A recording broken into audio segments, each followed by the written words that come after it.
So in this video, we're going to talk about the type of insurance that you need as a short-term rental host. Now, for me, it depends on the strategy. So if you're buying your properties, then obviously you're going to need buildings insurances. You wouldn't be able to purchase the property, especially on a mortgage or a bridging loan, without having that insurance in play. And you 100% should have it, even if you're buying it on a cash purchase, because anything can happen in this day and age with your properties. And for the amount of money that you will spend compared to the rebuild cost, if you didn't have it, it is worth the money. Now, as we go into the rental arbitrage, or rent to rent as it's known in the UK, or into the management game, the insurances that you need differ, and many people have different opinions on what is required and what's not required. So I'm going to just tell you what I do, and you can then decide what you want to do.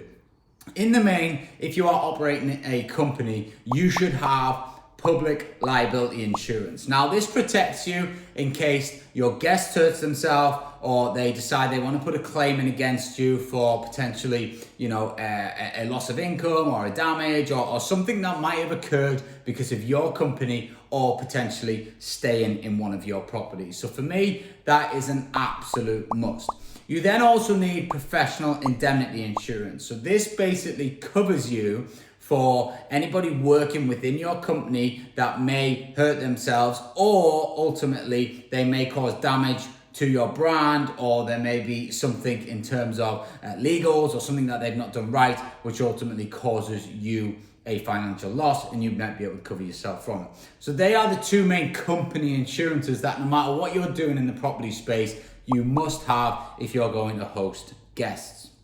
The next thing is contents insurance. So the only real way to get a rent-to-rent property under an insurance policy is contents insurance. Now, at the beginning, I did it all. I got my contents insurance and I was paying the premiums.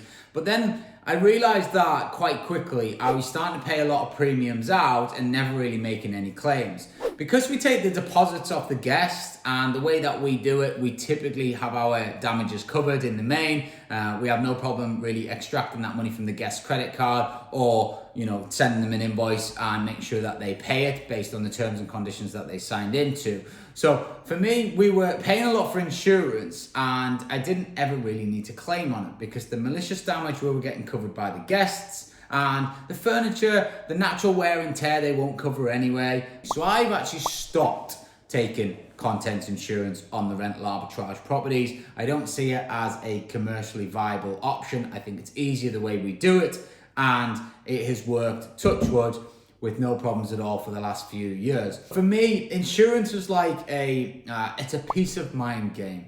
You can spend so much time and energy not being insured and worrying about things that it's easier just to pay the premium knowing that you're insured. As a recap, public liability insurance, professional indemnity insurance, an absolute must. I personally don't bother with contents insurance for rent-to-rent and rental arbitrage properties. I'm not saying you shouldn't. I just personally don't see the value in that based on how our systems and processes behind the scenes and how we then run things thereafter if we do get malicious damage or a knock somewhere or whatever that might look like. And then if you're owning the properties, you 100% need buildings insurance. But again, because you're going to be running them as a short-term rental and not a buy-to-let or a traditional AST, then you want to make sure that your insurance provider will pay out knowing that that's how it is in operation. Because the last thing you want to do is get a buy-to-let insurance policy, you run it as a short-term rental, and then you have a fire in the house, and then they say, well, that's because the guest was in there, not a tenant, etc., etc. We're not going to pay out. My experience is that the difference is minimal. So you might pay £9, £10 a month for an AST insurance. You might pay £21, £22 for a short-term rental insurance, depending on the broker, depending on the policy, depending on the cover. But in the main, it's about double, but it's still a fraction of the cost of having to rebuild the house yourself or having to pay a guest millions of pounds in court claims and so on and so forth. So get yourself protected, take that weight off your mind and focus on building your business.